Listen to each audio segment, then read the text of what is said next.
Hi, my name is Diksha Salwan. I'm a student at Selkirk College. I'm doing a postgraduate diploma in accounting. And I've been here for the last 6 months, and I just wanted to share my experience about the climatic changes I have faced. So I was really new. I have seen climatic changes back in India, my hometown, my home country. There have been a lot of climatic changes in India because of the obvious reasons, the increasing population, the increasing pollution and everything. But here, what I experienced was completely different. And it impacted everything from my mental health to my physical health to everything. So when I came back in May 24, the first few days were okay, but going forward, it became really hot. And I never knew why is this so hot? Why is suddenly temperature changing? And then I used to pack up in the morning, I used to come to school, go to work, and I've experienced 3 different weathers in a single day. And I was like, what do I pack now? Like tomorrow I'm going to school. I used to have a big backpack which had 1 fall boots, 1 winter boots, and then 1 more boots. And I was like, is this like normal? But then I looked around, I was like, this is pretty normal. The other day, yeah, everybody was doing it. Like they were wearing like winter boots all around in summers to school, and I was like, this might be their normal. So the other day, I was working at my. I was just working. I'm a part-time worker. So what happened was I saw fires. I work in Castlegar, so I just heard about fires in Nelson and these sirens ringing all around me at workplace, and I was like, is this normal? Like sirens during the daytime? And my colleague goes like, yeah, there must be some fires. She took it very casually. I thought this is their normal. Okay. So then when I just watched across the window, I saw literal fires around, and I was like, this is an emergency. We should like call 911 or go home or something. And she goes like, no, just walk around. It's fine. And I thought, okay, I'll wait till the time the fire comes down to our street, and then we can go home, maybe. And that too, I was like, maybe we can go, right? And she goes like, she was normal.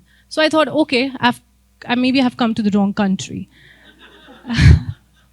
Yeah. And okay, so this happened for like, I don't know, a week or something. But then the reality hit.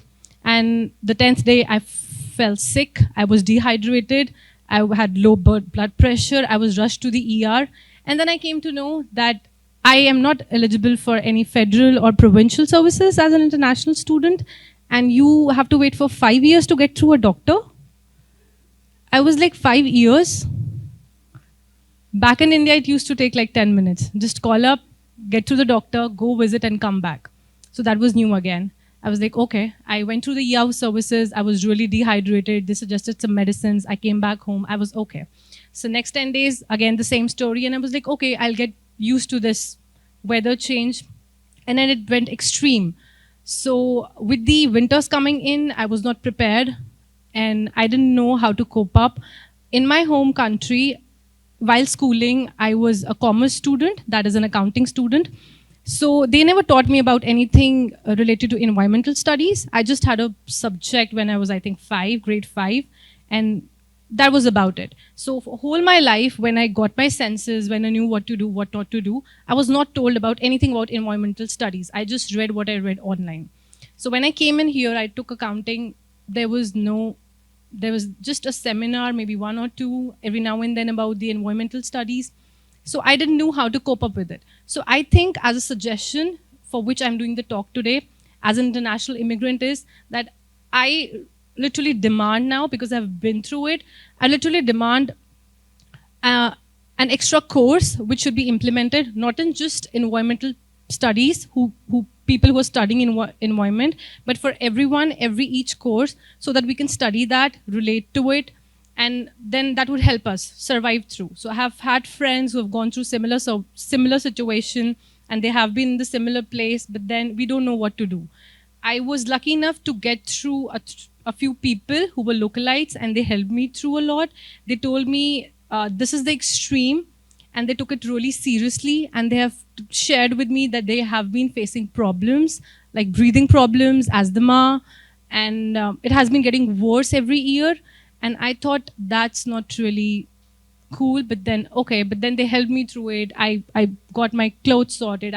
They told me how to get through the food thing, how to store food. They told me tricks and everything. So I have been getting better, but I don't think that's normal. Because me getting used to the climate is not normal. The climate should adjust to the normal situation.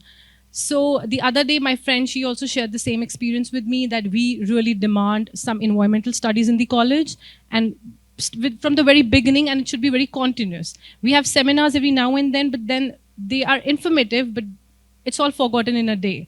So with these studies and the course, we would be able to get through it. And also with the government, I would like to say that not providing us federal or provincial rights, I think that's also unfair. We should be, because we are here in the country living, so we should get at least equal rights about it, so that there's some help which we can take. And so I just demand the course at college, so which could help me get through the situation. And also, thank you so much for listening to me. That's my speech. Thank you.